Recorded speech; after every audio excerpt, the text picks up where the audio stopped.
दोस्तों स्वागत है सभी का। आज हम सभी लोग देखेंगे रिवर्स इंजीनियरिंग क्या है और क्यों चर्चा में है, इसको लेकर हम लोग जो है कि आज चर्चा करेंगे। तो आइए हम लोग देखते हैं। चर्चा में इसलिए है कि 9 मार्च 2022 को भारत की एक मिसाइल गलती से पाकिस्तान के क्षेत्र में, पाकिस्तान के चन्नू मियाँ इलाके में मलबे के रूप में प्राप्त हुई। तो पाकिस्तान के रक्षा मंत्रालय के सूत्रों से ये पता चला कि यह सुपरसोनिक मिसाइल है। भारत की ओर से हालांकि इसके बारे में कुछ भी कहा नहीं गया, लेकिन भारत की ओर से एक उच्च स्तरीय जांच बैठाई गई है। तो चर्चा में तो इसलिए है कि आप सभी को बता देना चाहते हैं कि 9 मार्च का दिन है। 9 मार्च 2022 को निरीक्षण के दौरान गलती से एक मिसाइल लॉन्च हो गई और जो कि जा गिरी कहाँ पर, पाकिस्तान में, पाकिस्तान के चन्नू मियाँ इलाके में जाकर गिरी, चन्नू मियाँ इलाके में जाकर गिरी। और इस बात को लेकर जो है पाकिस्तान अब इस पर देखिए, ये तो गलती से जो छूट गई मिसाइल, इस पर भारत ने तो उच्च स्तरीय जांच बैठा दी है। लेकिन अब समस्या ये है कि इस मिसाइल के मलबे से क्या पाकिस्तान रिवर्स इंजीनियरिंग करके ब्रह्मोस जैसी मिसाइल बना सकता है? इसी पर हम लोग आज चर्चा करेंगे। तो ये इतनी बातें सभी लोग समझ गए कि क्यों चर्चा में है। रिवर्स इंजीनियरिंग क्या होता है? बड़ा सिंपल सा है रिवर्स इंजीनियरिंग।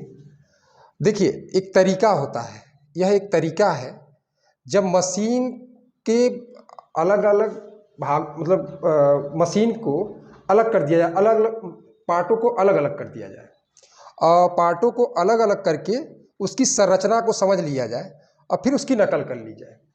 बात को समझिएगा, कोई भी मशीन हो और उस मशीन को रिवर्स माने पीछे उसके पार्ट को अलग अलग कर दिया जाए और पार्ट को अलग अलग कर दिया जाए, फिर सारी बातों को समझ लिया जाए, मतलब उसके स्ट्रक्चर को किस तरह से, कौन कौन सा पार्ट कब किस तरह से कैसे व्यवस्थित किया गया है। तो उस संरचना को अगर पूरी तरह से समझ लिया जाए तो और उसकी कॉपी कर ली जाए, नकल कर ली जाए, उसी को कहा जाता है रिवर्स इंजीनियरिंग। जैसे पंखा है, अब पंखा विनिर्मित वस्तु है, अब पंखे को आप उसका हर पार्ट अलग करके आप समझ लो कि किस तरह से इसको बनाया गया है। उसी तरह से मशीन है, सॉफ्टवेयर है, अन्य ऐसी चीज़ें हैं जिनके बारे में रिवर्स इंजीनियरिंग की जाती है। तो रिवर्स इंजीनियरिंग तो सभी लोग समझ गए कि यह एक तरीका है कि जो मशीन को उसके पार्ट को अलग अलग करके, रिवर्स करके माने पीछे करके, पुनः जो है कि उसकी संरचना समझ लेना और उसकी कॉपी करना, उसकी नकल करना, यही रिवर्स इंजीनियरिंग होती है। अब बात करते हैं कि जो ये मिसाइल की बात कर रहा है पाकिस्तान, उसको वो क्रूज मिसाइल बता रहा है, उसको ब्रह्मोस मिसाइल बता रहा है, ब्रह्मोस मिसाइल बता रहा है। तो आप सभी को पहले तो क्रूज मिसाइल बता दें। क्रूज मिसाइल ऐसी मिसाइल होती है जो ज़मीन से बहुत ऊंचाई पर नहीं, कम ही ऊंचाई पर बहुत तेज़ गति से वह जो है कि अपने टारगेट को प्राप्त करती है। तो एंटी मिसाइल सिस्टम भी उसको इतनी तेज़ गति से जाती है कि अगर बात करें हम क्रूज मिसाइलों को, ब्रह्मोस के बारे में बात करें, तो यह इतनी तेज़ रफ्तार से अपने टारगेट को प्राप्त करती है कि एंटी मिसाइल सिस्टम जो है इसको पकड़ नहीं पाती है। यही कारण है कि ये अपने टारगेट को मार गिराती है। तो बात करें हम क्रूज मिसाइल के बारे में, तो भारत में आप सभी लोग जानते हैं कि रूस के सहयोग से अत्याधुनिक एक क्रूज मिसाइल है, जो हालांकि भारत सबसोनिक और सुपरसोनिक दोनों बना चुका है। तो आप लोग इसको समझ लीजिएगा थोड़ा सा। सबसोनिक उसे कहा जाता है जो ध्वनि की गति से कम गति की होती है क्रूज मिसाइल, उसे सबसोनिक कहा जाता है। दूसरा होता है, दूसरी जो मिसाइल होती है सुपरसोनिक। सुपरसोनिक ऐसी मिसाइल होती है जो ध्वनि के वेग से 3 गुना अधिक होती है। क्रूज मिसाइल जो हमारी ब्रह्मोस है, यह सुपरसोनिक है, जो कि ध्वनि की वेग से 3 गुना अधिक गति से टारगेट को मार गिराती है इस रफ्तार से। और तीसरी है हाइपरसोनिक। हाइपरसोनिक के बारे में आप सभी लोग जान लीजिएगा। हाइपरसोनिक वह मिसाइल होती है जो जिसकी गति ध्वनि की गति से 5 गुना से भी अधिक होती है। 5 गुना से भी अधिक होती है, 5 गुना से अधिक होती है, उसको हाइपरसोनिक कहा जाता है। ये ध्वनि की वेग से 3 गुना अधिक होती है। यानी कि 3 मैक, और ये ध्वनि की वेग से कम होती है। तो इस तरह से ये 3 तरह की हैं, सबसोनिक, सुपरसोनिक और हाइपरसोनिक। और जो ब्रह्मोस की बात की जाए तो ब्रह्मोस अत्याधुनिक जो रूस के सहयोग से भारत बनाया है ब्रह्मोस को, वह बहुत ही कारगर और हाइपरसोनिक भी काम कर रहा है। ब्रह्मोस 2 पर काम कर रहा है, जो कि एक हाइपरसोनिक होगी, भारत उस पर काम कर रहा है। अब चलिए ठीक है, ये तो समझ गए हम लोग कि क्रूज मिसाइल जो कर रहा है पाकिस्तान की, यह भारत की जो है सुपरसोनिक मिसाइल ब्रह्मोस मिसाइल है। और पाकिस्तान ये मांग कर रहा है, संयुक्त जांच की मांग कर रहा है, लेकिन भारत संयुक्त जांच की मांग से इनकार कर दिया है।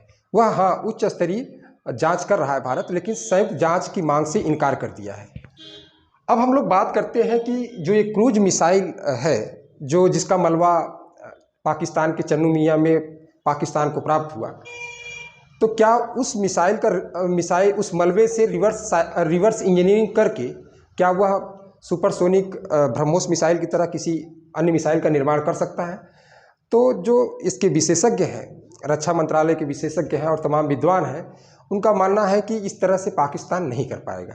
लेकिन आप सभी को ये जान लेना जरूरी होगा कि 1998 में अफगानिस्तान में अमेरिका के द्वारा जब अभियान वहाँ के तालिबान अलकायदा के खिलाफ अभियान किया जा रहा था, उस दौरान गलती से एक टॉम हॉक नामक जो है मिसाइल पाकिस्तान के बलूचिस्तान में जाकर गिरी, और उस मलबे को प्राप्त करके उसकी रिवर्स इंजीनियरिंग करके कहा जाता है कि बाबर नामक मिसाइल 2005 में बनाया। वो 11 अगस्त 2005 को बाबर नामक मिसाइल बनाया।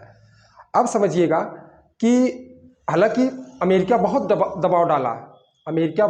दबाव डाला कि उसकी जो है उसका मलबा उसे प्राप्त हो, लेकिन जो है पाकिस्तान उसकी नकल करके बाबर नामक, पाकिस्तान के पास भी एक जो है कि क्रूज मिसाइल है पाकिस्तान के पास भी, लेकिन वह उसकी नकल करके अमेरिका के टॉम हॉक का, ये बात नवाज शरीफ भी लंदन में कहे थे कि हमने जो है कि टॉम हॉक का नकल करके हम बाबर क्रूज मिसाइल का निर्माण किए हैं।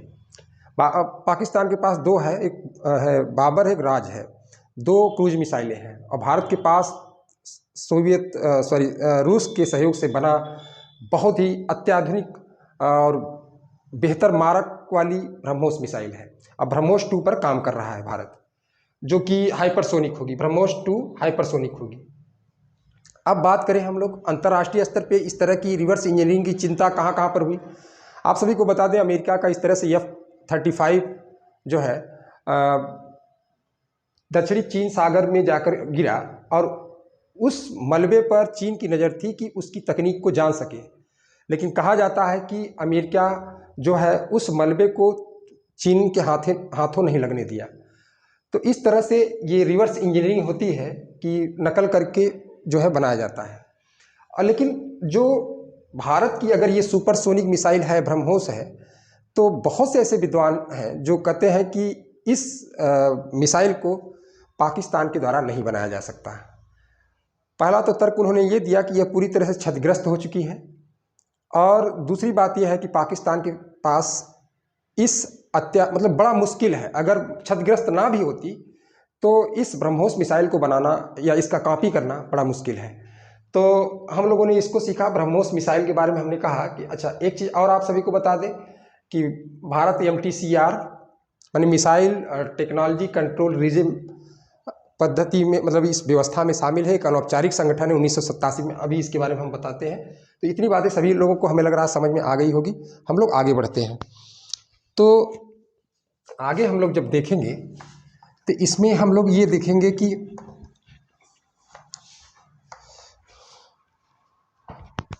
MTCR इसको कहा जाता है मिसाइल टेक्नोलॉजी कंट्रोल रिजिम। तो ये क्या है? एक अनौपचारिक संगठन है, अनौपचारिक संगठन है जिसकी स्थापना 1987 में हुई थी।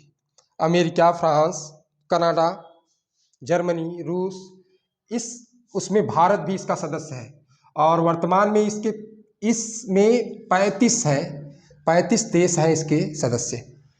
तो अनौपचारिक संगठन, इसका उद्देश्य, किस उद्देश्य के लिए MTCR को इसका संगठन, ये जो संगठन है इसका गठन क्यों किया गया?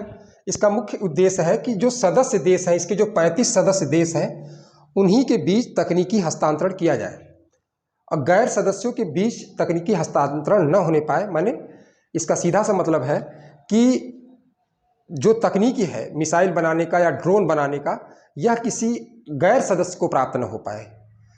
तो यह इसका मुख्य उद्देश्य है। जो मिसाइल टेक्नोलॉजी कंट्रोल रिजिम है, माने मिसाइल प्रौद्योगिकी नियंत्रण व्यवस्था है, जो यह 1987 में इसका गठन हुआ था। 1987 में इसका गठन हुआ था, याद रखे रहिएगा।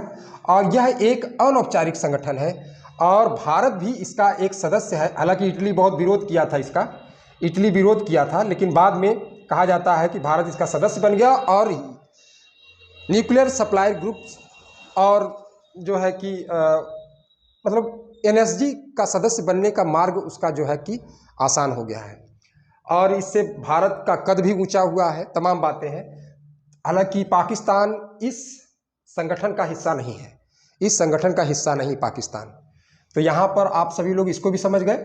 हाँ, अब निष्कर्ष की यदि बात करें हम लोग, तो निष्कर्ष में हम साफ शब्दों में आप सभी से कह देना चाहते हैं कि जिस प्रकार से टॉम हाक नामक मिसाइल जो है कि पाकिस्तान के बलूचिस्तान प्रांत क्षेत्र में गिरी थी, तो बहुत दबाव डाला था पाकिस्तान के ऊपर।